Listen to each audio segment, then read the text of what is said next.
Келгиле кичине мындай олуттуураак отуралычы, билим берүү маселеси болуп атат го. Менин пикиримди билесиз, мен 12 жылдыкка карамандай каршымын. Башынан эле мен аны кайталабайын. Мына ата-энелерден түшүп атат да. Мен элдин сөзүн жеткирейин. Ошол ар бир региондон чыкты. 6 жаштан бала баштап балдарыбызды 1-класска берүү өтө кыйынчылыкты туудурат дейт. Балдарыбыздын балалыгы кайда калат дейт да. Ушул суроого жооп бериңизчи, министр Айым. Учурда балдар 6 жаштан окуп атат мектептен, 0 класс 1 жыл бою. 3 сааттык өнүктүрүү программасы менен. 1-класста да дал ошондой уланат. Ошону айтып атышат да, 3 сааттык ошону мен эми убактым өтө тар да 3 мүнөттө баарын жетишип калайын деп. Ата-энелер ушуга нааразы болуп атат. Анан кийин муногу силердин тиги кадрларды даярдоодо 58 000 мугалимдин билимин жогорулатуу, келечек үчүн билим берүү долбоорун бул республикалык даярдап атат дейт. Канча миңин даярдадыңар? Менде маалымат бар бирок. Негизинен план боюнчалар өзүнүн 20 000 даярдайт, бирок ошол эле учурда бүткүл дүйнөлүк банктын долбоору аркылуу 60 000 жакын мугалимди ар кайсы тематикада даярдап жатышат алар. 58 000 деп кетиптир бул проект боюнча. 58 000, ооба. Санариптик технологиялар. Менин оюмча да бир 15 000ге чейин эле даярдоого үлгүрөт да.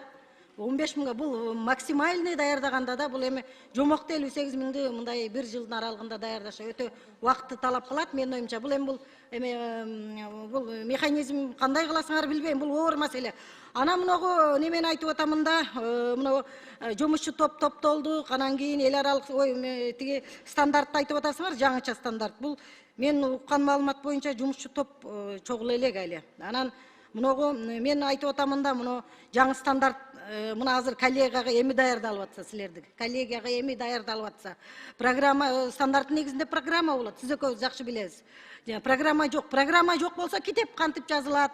Мына бири менен абдан оор да бул. Китеп даяр эмес.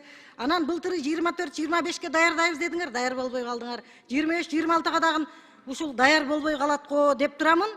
Себеби мына мектептин мугалимдер эмес, мектептин директорлору менен сүйлөшүп атам, абдан кыжалат да, даяр эмеспиз деп коркуп атышат. Анан бул эми быйылкы окуу жылы муногу тиги даяр болбой калса кандай болот?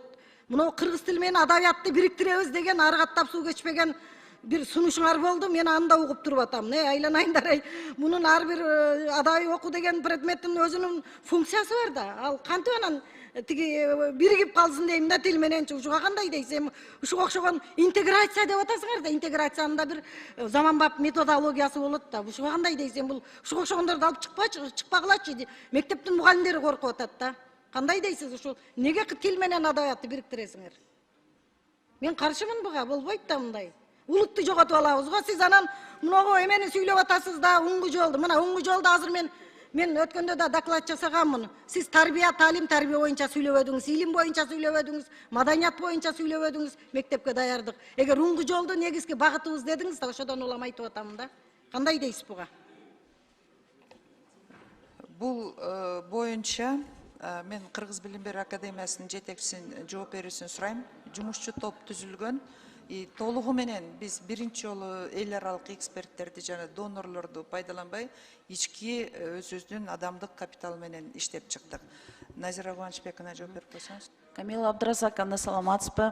Уруксат берсеңиз, расмий тилинде айтып койсом болобу? Мамлекетибиз тилибиз макул, мамлекеттик тилинде айтайын. Биз министрлик тарабынан буйрук чыккан, ошол буйруктун негизинде канча предмет бар болсо базистик окуу планында ошончо топ түзүлдү Кыргыз билим берүү академиясында. Бирок Кыргыз билим берүү академиясында ошо топтун ичине жалаң биздин илимий сотрудниктер кирбей, андан тышкары мугалимдер да кирди, мектептин мугалимдери.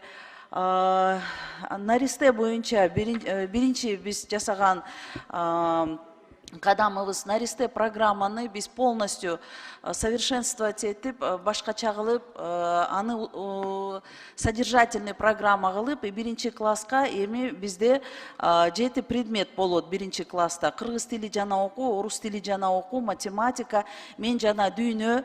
Вот именно бул предметке адеп, мекен таануу, турмуш тиричилик коопсуздугу, табияттануу деген предметтер кирет. Көркөм өнөр жана технология, музыка, дене тарбия.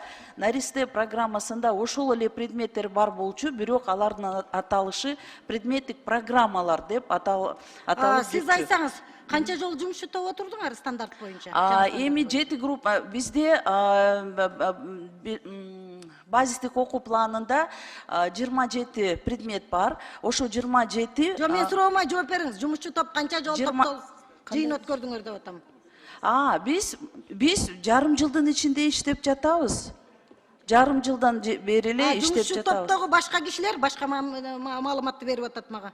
Жок, туура эмес берип атышат, Камила Абдразаковна. Анан сиз айтып Хорошо, атпайсызбы? убакытты кетирбейли. Мунуга 27 000 ноутбук дедиңер эле. Бул эмне болду бул иш? Бул группалар буйрук боюнча 1 майга чейин биз Бул боюнча бүгүнкү күндө толугу менен 200 ноутбук 200 мугалимдер тарабынан 3 айлык сыноодон өтүп атат. Бышыктыгы, ийкемдүүлүгү жана алардын деталдарынын мыктылыгы боюнча. Мына 3 айлык сыноодон өткөндөн майдын 2-жарымында массалык түрдө бүтүндөй тарата баштайбыз.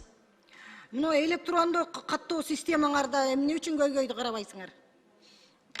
Электрондук каттоо система боюнча Ата-энелер арызданып атат да каттоо. Каттоо 1 класс боюнча толугу менен бул түндүк менен бекитилди.